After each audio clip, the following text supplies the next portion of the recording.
Barakatah Yahweh, Barakatah Yahweh Shai, Barakatah Yahweh, Barakatah Yahweh Shai, Barakatah Yahweh, Barakatah Yahweh Shai, call Elohim Yahweh, Ba'ashem, Yahweh Shai, Ba'ashem, Rakal, Kadash. Double honor to the apostles and elders, which are a great millstone. Peace and blessing to the sincere Akim, pushing his truth and sincerity, and diligently putting their videos up throughout the week to feed the sheep. And shalom to the sincere Aquafium, listening and learning. It's McQuad from the Trumpet and VA camp, and I'm going to get right into it. So this is Acts chapter 1, verse 6. When they therefore were come together, they asked of him, saying, Lord, wilt thou at this time restore the kingdom of Israel? So the Israel, they already knew that the Messiah was going to come back and restore the kingdom. Okay, the kingdom was going to be given back into the hands of Israel. Okay, now watch. Let's go into the word restore. This is Acts 1 and 6.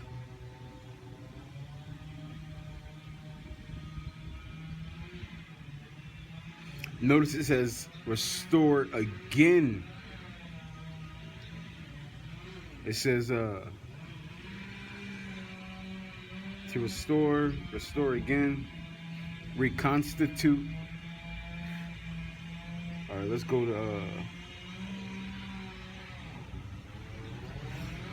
to Google real quick.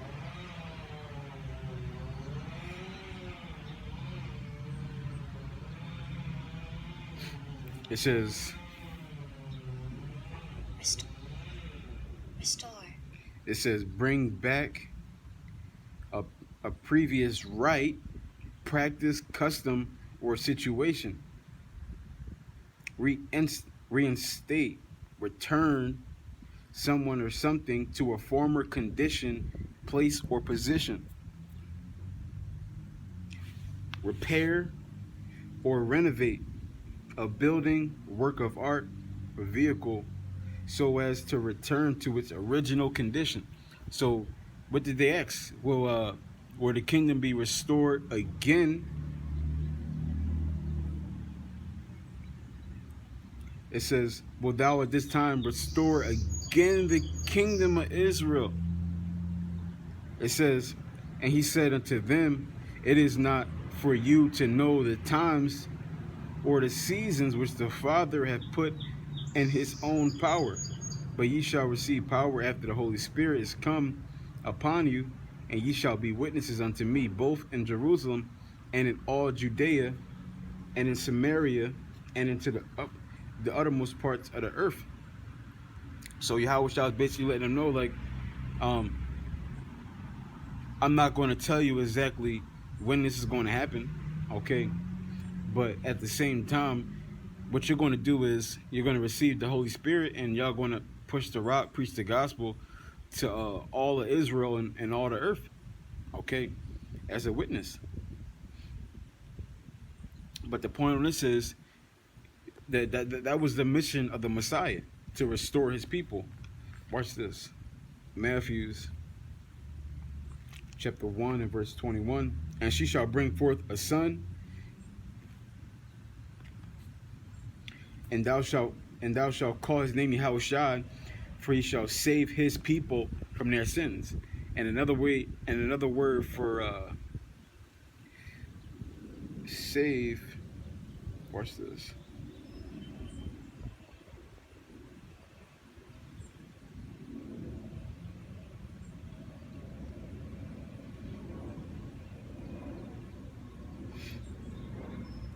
And you go into this word save. It says sedezo, which is it says literally or figuratively to heal, preserve, save, do well, be, make whole, save, make whole, to heal, and that's what Yahweh Shah was sent to do, to heal, okay, or restore. Okay, and restore and to heal is the same thing. Because when you heal something, you're bringing it back to its original state. When you restore something, you're bringing it back to its original state. Yahweh Shai was set up to restore the nation of Israel, to restore the kingdom back unto Israel. Watch this. This is Luke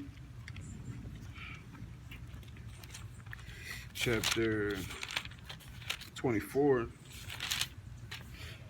and verse 21. But we trusted that it had been he which should have redeemed Israel. And besides all this, today is the third day since these things were done. So they thought literally Yahweh Shai, when he was coming that first time, he was going to restore the kingdom. He was going to bring all the enemies into subjection, and everything was going to be made back how it was supposed to be.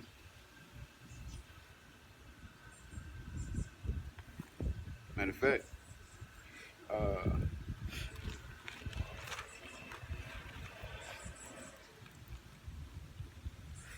let's go over here. This is Daniel.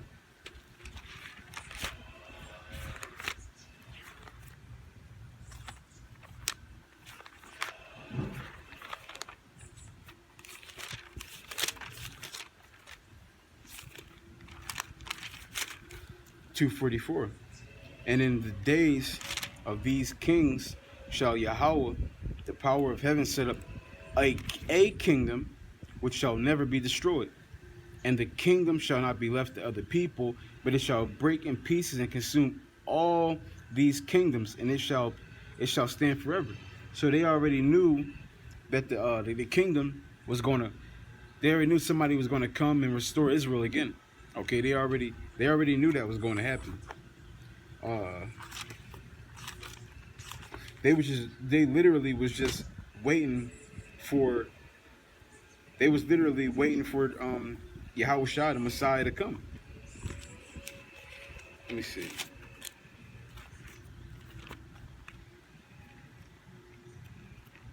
This is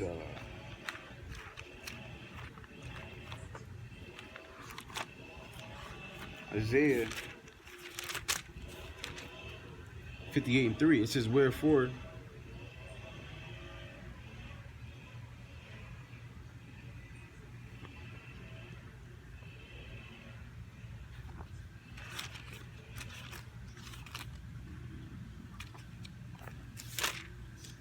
it's like Isaiah 53:8. It says, he was taken from prison and from judgment. And who shall declare his generation?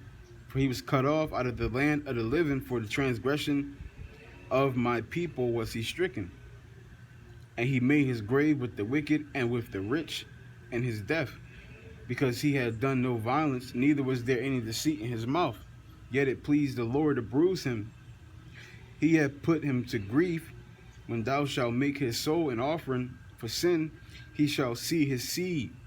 He shall prolong his days, and the pleasure of the Lord shall prosper in his hand. And he shall see of the travail of his soul, and he shall be satisfied by knowledge. By his knowledge shall my righteous servant justify many, and for he shall bear their iniquities. Therefore will I divide him a portion with the great, and he shall divide the spoil with the strong. Because he had poured out his soul unto death, and he was numbered with the transgressors, and bare the sins of many, and made intercession for the transgressors. So Yahweh Shai, he received glory because he did what he had to do. Okay, but so Israel knew there was going to be somebody who's going to come and is going to die for the nation of Israel, starting with the elect. They already knew this was going to happen. Okay, they just didn't know who and when and where. Okay, and I just noticed it said and he shall divide the spoil with the strong, because the elect are going to be joint heirs with Yahweh Shai. Let's go over here. Because in Daniel, it's talking about the kingdom that was going to be established forever. And here it is right here. 2 Samuel 7 and 14. Matter of fact, verse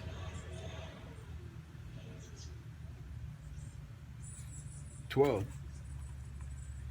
And when thy days be fulfilled, and thou shalt sleep with thy fathers, I will set up thy seed after thee, which shall proceed out of thy bowels, and I will establish his kingdom. So Yahweh was telling King David that Yahweh had a message for King David, basically that there's going to be somebody that literally come from his seed line, from out of his flesh, that their kingdom was going to be established and set up forever. It says, and he shall build a house for my name. That's another hint. He's going to build a house in my name, and I will establish the throne of his kingdom forever. And I will be his father, he shall be my son. If he commit iniquity, I will chasten him with the rod of men and with the stripes of the children of men. Now, people will acknowledge that this is talking about the Messiah, Yahushua, right?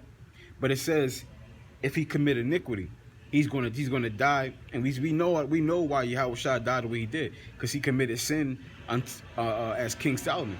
Now, when you ask these Christians or these theologians or whatever, who is this talking about? They'll tell you it's the Messiah, but they won't be able to break down. They say they won't be able to break down when he committed iniquity.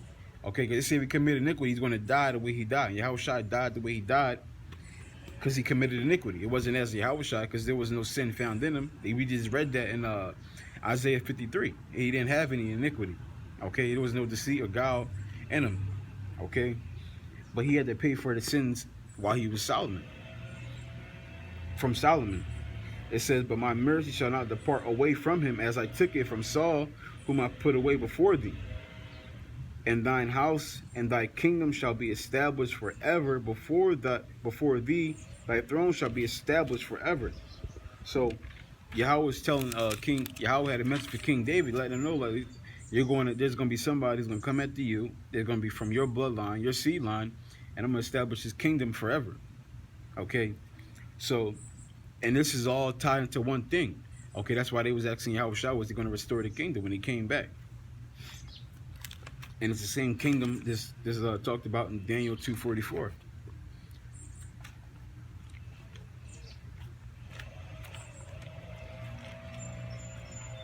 This is